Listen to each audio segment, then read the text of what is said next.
6. Division of fractions and mixed numbers. Part 3. Mixed number as the divisor.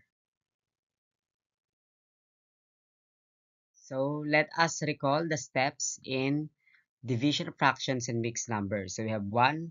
C. Copy the dividend. 2. M. Use multiplication. 3. R. Get the reciprocal of the divisor. And then simplify the answer.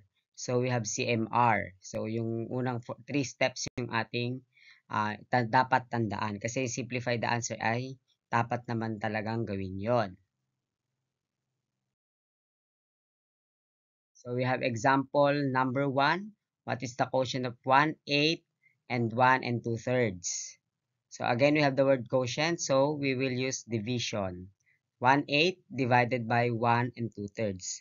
So this time, since ang mixed number ang ating divisor, so again, kokopyahin muna natin yung 1/8. Then divide lang muna kasi kailangan natin kuhanin yung improper fraction ng mixed number, or we need to rename the mixed number into improper fraction. So we have 1 times 3 equals 3. 3 plus 2 equals 5. Then copy the denominator. Then proceed na tayo sa CMR. So we have to copy 1/8. Then times. Then the reciprocal of 5/3. So which is 3/5. So then we need to multiply the numerators. 1 times 3 equals 3.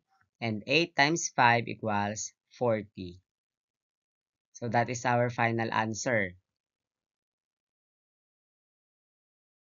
Example number 2, divide 10 by 3 and 1/4. So we have 10 divided by 3 and 1/4. Now let us write the dividend as numerator and denominator. So we have 10 ones. Then let us rename the mixed number into improper fraction. So we have 3 times 4 equals 12. 12 plus 1 equals 13. Then copy the denominator. So now let's proceed to CMR. Copy the dividend 10 ones. Then M multiply. Then R reciprocal of the divisor. So we have 4 thirteenths. Then proceed to multiplication. 10 times 4 equals 40. 1 times 13 equals 13. So we have an improper fraction here. So we will write it as a mixed number. So we have 3 and 1/13. So that is our final answer. Example number 3, divide 2 and 3/5 by 3 and 1/2. So this time we have two mixed numbers. So we will write them 2 and 3/5 divided by 3 and 1/2. So let us rename each mixed number into improper fraction. So we have 2 times 5 equals 10. 10 plus 3 equals 13. Then copy the denominator.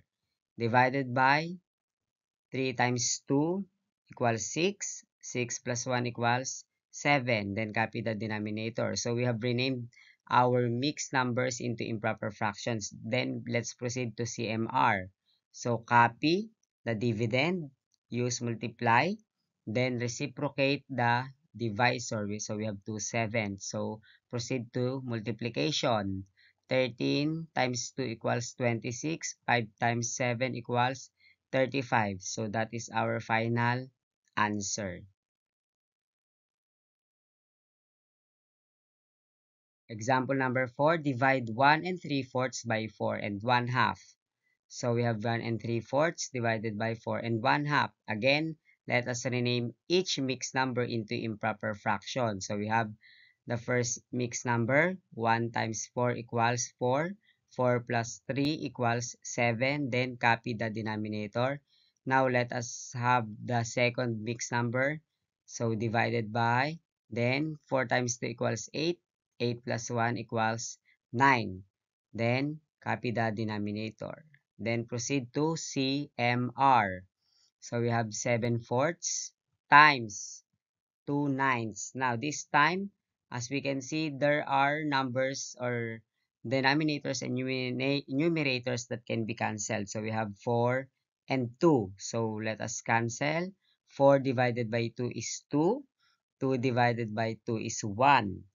Then, are there still numbers or numerators and denominators that can be cancelled? So, no more. So, let's proceed to multiplication. 7 times 1 equals 7. 2 times 9 equals 18. And this is our final answer. So, that is a division of fractions and mixed numbers. Thank you and God bless.